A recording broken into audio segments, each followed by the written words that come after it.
what I've deduced here is I've done a lot of research on this. If you wanted to take a look at my website, I've got there's a book out there that I wrote. I put it on. It's you can get it on Amazon. It's called Ego Land. I actually wrote that book for my kids. So back in the day, I had an awakening process. I'll just give you a little bit of background on myself. I've been like this since I've been 3 years old. But as I grew up, I started to suppress this energy. My background, my religious background. I was born Catholic. My parents split up, and I had to live with my mother and my stepfather, and they became Pentecostal Christians. My mom is still a Pentecostal Christian pastor, so she does a lot of teaching. She does a lot of singing groups and so on, and so she's very heavily involved in that. I was actually brought up in that part of the religious aspects with the Pentecostal faith, and my aunt is a Jehovah's Witness. Now I have my own kids, and I can tell you this, my religious background, if you wanted to guess, is actually nothing. I don't have a belief system. I have concepts. I have pieces of truth. I can tell you this from all of the research that I've done and all of the bombardment that has happened within my lifetime to where I am now. I ended up getting my BA in metaphysics and pushing through all of that. There are only pieces of truth here on this plane, on this dimension, and there are two pieces of BS. And what they do is they slap them together and they feed it to you. And what you have to do is discern what is right for you. Now, at the end of the day, I don't believe that anybody has the actual, this is what's happening. Now, the only thing that I can deduce from my experience is that the incarnation concept seems to be the most, valid based on hypnosis. Now, there's a lot of work with, the people on the internet. There's a lot of books out there that you can read.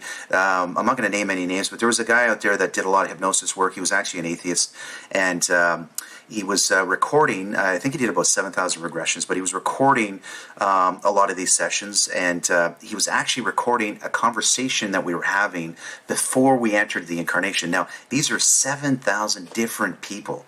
They don't know each other, and they were having very similar conversations, and the conversations were basically this. It was they were setting up the process or the life plan for what they were going to do within this lifetime. So they were saying, okay, I'm going to be the mother, I'm going to be the father, you're going to be the kid, I'm going to be the son, and at a certain point, I'm going to do this to you, or I'm going to create this type of abuse, or I'm going to, we're going to separate at a certain time so you can learn this lesson and that lesson, and I'm going to be a really bad guy because, in the last lifetime, you were that person for me, and nobody wants to do that because I love you so much. I'm going to create that scenario for you. I'm going to play that character in this lifetime for you. So when you're going through trauma, or when you're going through different aspects within your relationships or within your experience, a lot of times the person that is the bad guy, or the person that's inflicting a lot of that pain, is your greatest gift.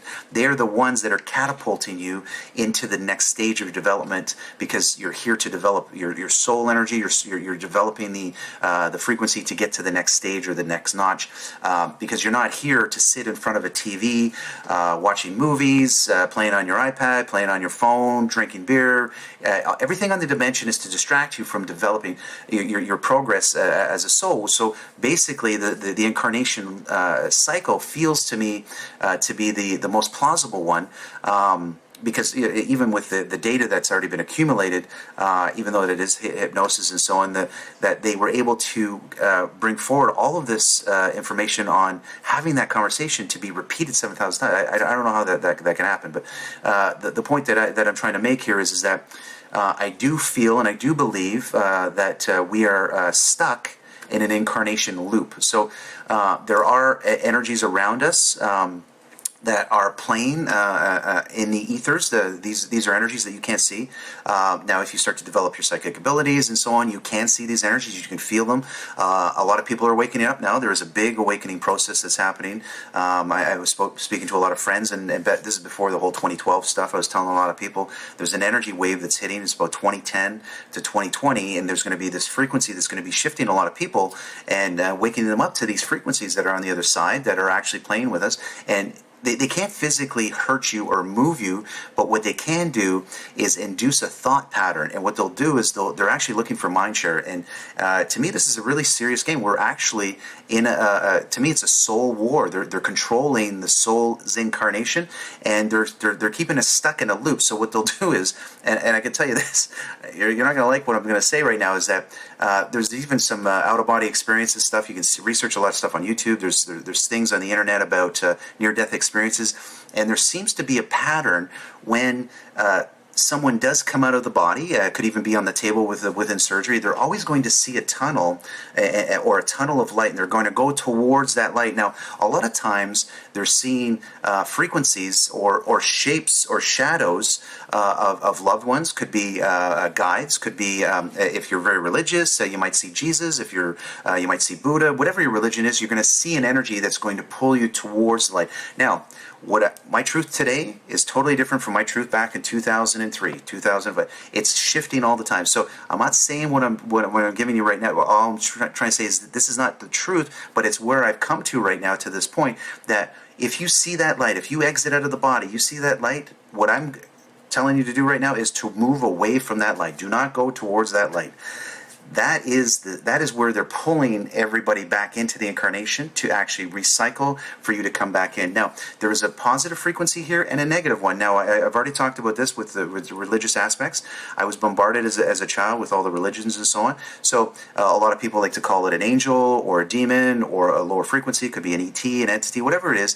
I don't like to give it labels. Basically, it's positive frequency here or negative. Now, the positive frequency here wants you to fulfill your divine mission and your divine plan. The negative one wants to suppress your energy, actually compact it so that you just sit in a neutral space and just sit in front of a TV and actually be entertained, or to suppress it so that you become depressed, that you're actually on alcohol, you're addicted to something, and you actually either take your own life and you exit so that they can bring you back in, so that they can feed off that frequency, because they're bringing you back in to pull from that lower chakra. So a lot of the people within the dimension now are operating on the first chakra, which is the fight or flight or the survival energy. So the frequencies that you want to be able to move into is more into the heart frequency, or is to get into the higher aspects so that you can access the energy and the information that you already have, because a lot of us are asleep now, and that's what a lot of people are talking about with the awakening process and so on. So to me, the awakening process is basically waking up to your full potential and to what is actually taking place here in the dimension. So there's three questions that you got to ask yourself, and that's why I started off the episode with the book that I created, and the book that I wrote is basically for my kids, and it was for them so that they would have a guidebook if I exited, and so they can actually get some kind of information that wasn't out there. It's almost like I siphoned through a lot of stuff and I just condensed it all into one book, and then basically I was giving them a roadmap to say, listen, there's something else going on here, and basically I feel that we're stuck in it, and it's almost like soul wars. They're controlling the soul's incarnation so that you just loop back in, and what they'll try and do is maneuver you within the game board